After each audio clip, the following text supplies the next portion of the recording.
पंतप्रधानांच्या या दौऱ्याचं वैशिष्ट्य, झालेले करार आणि द्विपक्षीय संबंधांवर होणारे परिणाम याविषयी चर्चा करण्यासाठी मुंबई विद्यापीठाच्या प्राध्यापिका डॉक्टर उत्तरा सहस्रबुद्धे आज आपल्या स्टुडिओत आल्या आहेत. नमस्कार उत्तराताई, 9:30च्या बातमीपत्रामध्ये आपलं मनपूर्वक स्वागत. भारताची प्रतिमा जगामध्ये उंचावण्यासाठी खरं तर नरेंद्र मोदी अनेक देशांना भेट देत आहेत, पण आता हा जो दौरा आहे अमेरिकेचा, त्या दौऱ्याचं वैशिष्ट्य तुम्ही काय सांगाल? अमेरिकेच्या दौऱ्याचं पहिलं महत्त्वाचं हे वैशिष्ट्य आहे की ट्रम्प यांनी जेव्हा सूत्र हातात घेतली राष्ट्राध्यक्षपदाची, त्याच्यानंतर मोदी हा पहिल्यांदाच जात आहेत अमेरिकेमध्ये. यापूर्वीचे राष्ट्राध्यक्ष बराक ओबामा यांच्याबरोबर मोदींचे सूर चांगले जुळले होते आणि त्याच्यामुळे भारत आणि अमेरिकन संबंध हे काहीसे अधिक चांगले होत होते.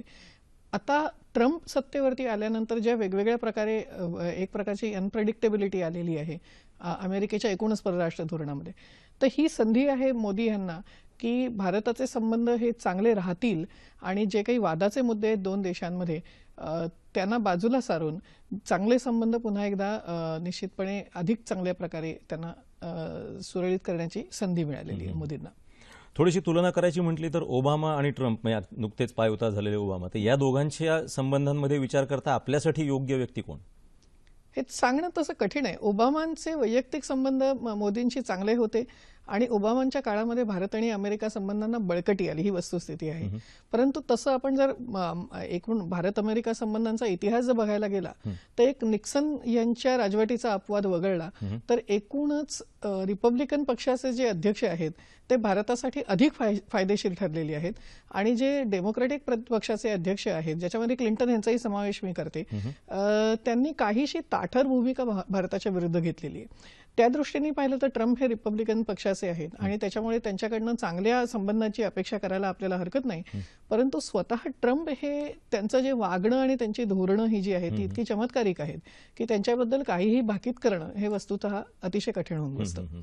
त्या दृष्टीनेच उद्या जी काही त्यांची भेट होणार आहे त्या चर्चेला महत्त्व आहे. त्या उद्याच्या चर्चेमध्ये किंवा उद्याच्या भेटीमध्ये कुठल्या मुद्द्यांवर चर्चा होण्याची शक्यता वाटते? निदान 2 करार भारत आणि अमेरिकेमध्ये निश्चितपणे होणार आहेत याची माहिती अगोदरच आपल्याला मिळालेली आहे.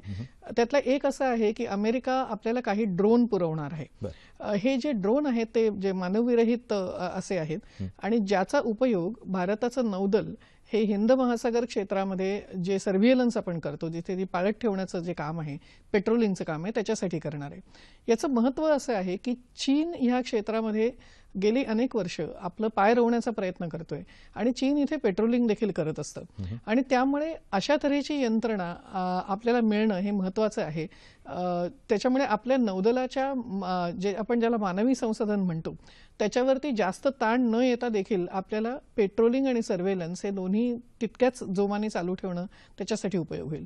दुसरा महत्त्वाचा करार जो होणार आहे तो आहे लॉकहेड मार्टिन आणि टाटा या 2 कंपन्यांमध्ये F-16 विमानं, जी फायटर विमानं आहेत, ती भारतामध्ये बनण्यासाठी एक करार होणार आहे. त्याचे 2 गोष्टींचं दृष्टीने महत्त्व आपल्याला सांगता येईल. पहिलं असं की आज भारताचं जे विमानदळ आहे त्यांच्याकडनं अशी आर्ग्युमेंट केली जाते आहे की त्यांच्याकडे फायटर विमानं मुळातच कमी आहेत आणि आपली जी एक स्ट्रेंथ आहे ती दिवसेंदिवस क्षीण होत चाललेली आहे. तर त्या दृष्टीने ह्या F-16 आपल्याकडे येण्याला महत्त्व येतं. आतापर्यंतची संपूर्ण आपली जी विमानदलाची फायटर विमानं आहेत ती सगळी ही रशियन बनावटीची आहेत. काहीशी त्यातली काही मोजकी विमानं फ्रेंच आहेत. त्याच्यामध्ये अमेरिकन येणं ह्याच्यात डायव्हर्सिफिकेशनच्या दृष्टीनेही त्या कराराला महत्त्व आहे आणि मोदींच्या सरकारच्या दृष्टीने महत्त्वाची अशी गोष्ट आहे की ती विमानं काही संख्येने जर भारतात बनत असतील तर एकीकडे मेक इन इंडियाला देखील याच्यामध्ये पुश मिळतो आहे आणि या कारणासाठी हे 2 करार महत्त्वाचे आहेत. पण ह्या दोन्ही गोष्टींच्या पलीकडे जाऊन काही वादाचे मुद्दे निश्चितपणे येणार आहेत या दोघांच्या मध्ये आणि त्याच्यामध्ये H-1B व्हिसा हा प्रश्न नक्की येणार आहे. IT क्षेत्र आणि अमेरिका याचा थेट संबंध आहे आणि आपल्यासाठी तर तो एक महत्त्वाचा मुद्दा आहे. त्यामुळे अगदी बरोबर आहे आणि त्याच्यामुळे H-1B व्हिसांची संख्या जर कमी होत असेल तर भारताला त्याच्याबद्दल एक भूमिका घेणं आवश्यक आहे, कारण आपल्याकडचा रोजगार हा त्या H-1B व्हिसांवरती अवलंबून आहे. त्याच्या बरोबरीने दुसरा वादाचा मुद्दा असेल तो म्हणजे पॅरिस करार. त्या पॅरिस करारामधनं अमेरिकेने माघार घेतली आहे. त्यांनी माघार घेणं किंवा नाही हा त्यांचा प्रश्न आहे, परंतु ही माघार घेत असताना ट्रम्पनी त्यांचा जो एक विक्षिप्तपणा आहे तो पुन्हा एकदा दाखवून दिलाय आणि विनाकारण भारत आणि चीनवरती नाही ते आणि ज्याला आपण वास्तविकदृष्ट्या चुकीचे आहेत असे आरोप केलेले आहेत की त्यांच्या फायद्यासाठी हा करार झालेला आहे अशा तऱ्हेचे आरोप केलेले आहेत. काही लोकांची निश्चित अशी अपेक्षा असेल की मोदी ह्या आरोपांना त्या भेटीमध्ये उत्तर देतील. परंतु त्याच्या पलीकडे जाऊन त्या भेटीचं मला आणखीन एक महत्त्व असं वाटतं, आणि ते म्हणजे पाकिस्तान आणि चीन यांचे जे संबंध सध्या आहेत त्या दृष्टिकोनातून अमेरिका आणि भारताचे संबंध कसे होतात ह्याकडे आपलं लक्ष लागलेलं आहे. एकाच गोष्टीचा छोटासा उल्लेख करते मी. 2 किंवा 3 दिवसापूर्वी अमेरिकेच्या हाऊस ऑफ रिप्रेझेंटेटिव्हमध्ये तिथे असा एक ठराव आलेला आहे की पाकिस्तान आणि अमेरिकेमध्ये जी मैत्री आहे त्यांचं जे मित्र राष्ट्राचा जो दर्जा आहे अमेरिकेने त्यांना दिलेला तो खारिज करण्यासाठी, तो रद्द करण्यासाठी तो ठराव आलेला आहे. आणि तसं जर घडलं तर एका बाजूला भारताशी अमेरिकेचे संबंध हे पुढे जात असताना पाकिस्तानसाठी तो एक मोठा धक्का असेल. आणि या दृष्टीने आपल्यासाठी त्या ठरावाचं आणि एकूणच पंतप्रधानांच्या दौऱ्याचं महत्त्व असेल. म्हणजे मैत्रीपूर्ण संबंध संपुष्टात येण्याच्या वेळेला मोदींची त्यांच्याशी भेट होणं हे नक्कीच आपल्यासाठी कदाचित फलद्रूप होण्याची शक्यता आहे.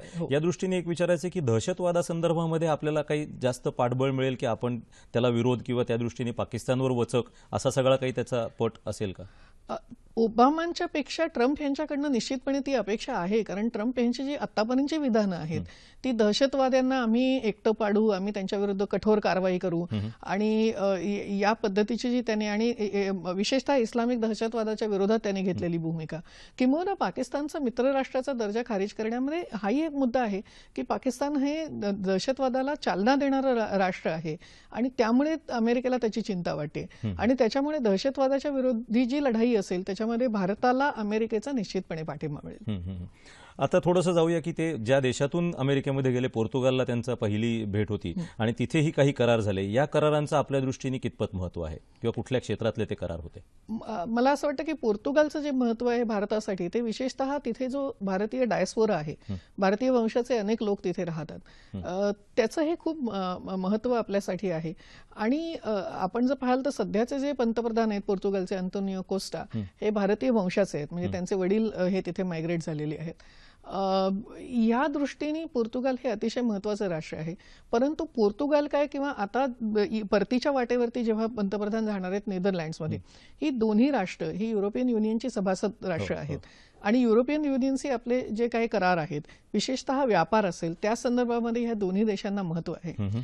आणि त्याच्या बरोबरीने आज मोदींचं सरकार गेले 3 वर्ष जे प्रयत्न करत आहेत ते म्हणजे मेक इन इंडियासाठी परकीय गुंतवणूक भारतामध्ये आणणं.